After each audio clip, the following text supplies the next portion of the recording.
জামাত নেতা আমার সেনাবাহিনীকে বলে পাঁচাটা কুত্তা। কত বড় সাহস আমার সেনাবাহিনীদের ভাইদেরকে বলে পাঁচাটা কুত্তা। এই জামাত শিবির জায়গায় জায়গায় বলে রোজা পূজা এক। এরা আমাদের ধর্মের অবমাননা করে, এরা আমাদের সমাজের অবমাননা করে। আরে 1971 সালে যারা বাংলাদেশটাই চায়নি তারা এখন বাংলাদেশের এমপি হতে চায়। জুতা জুতা, এদের গালে গালে জুতা। যারা বাংলাদেশটাই চাইলো না, যারা স্বাধীনতা চাইলো না, আপনারা এখন এপিস্টল ফাইল নিয়ে কথা বলেন। 1971 সালে ঘর থেকে আমার মায়েদেরকে আমার বোনদেরকে ধরে ধরে নিয়ে এই জামাতের এই সেনাবাহিনীদেরকে পাকিস্তানি আর্মিদের ক্যাম্পে পাঠিয়ে দিয়েছিল রাজাকারেরা। একটা কাপড় রাখেনি, বেয়নেট দিয়ে খুঁচিয়ে খুঁচিয়ে ছিঁড়ে বেড়ে ফেলেছে তাদের গোপন অঙ্গগুলো। বিভস্ত করে করে রাতের পর রাত দিনের পর দিন পুরো করে খেয়েছে এই শকুনের দল। এই মা বোনেদেরকে এই শকুনের হাতে উঠিয়ে দিয়েছে রাজাকার বাহিনী।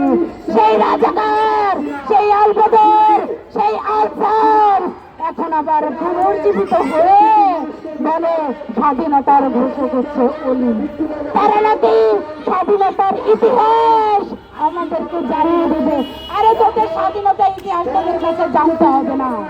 যারা আমার বাংলাদেশ চায়নি, যারা মুক্তিযুদ্ধ দেখেছে, যারা যুদ্ধ করেছে, তারা সাক্ষী যে তোরা কতটা কাল ফিরছিলিস।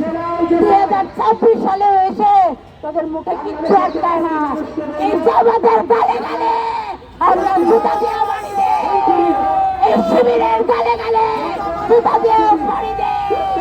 নতুন বাংলাদেশ সত্য বলতে ভয় পায় না, ভয় শান্তা সত্য কথা বলতে ভয়।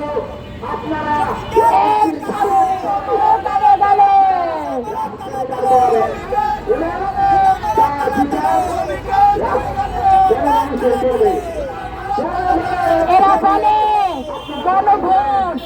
আরে আপনি গণভোটে হ্যাঁ ভোট দিলেও হ্যাঁ, না দিলেও না।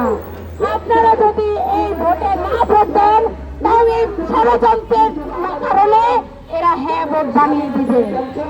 সবাই আপনার ভোটকে হ্যাঁ ভোট বানিয়ে এরা ক্ষমতায় চলে আসবে।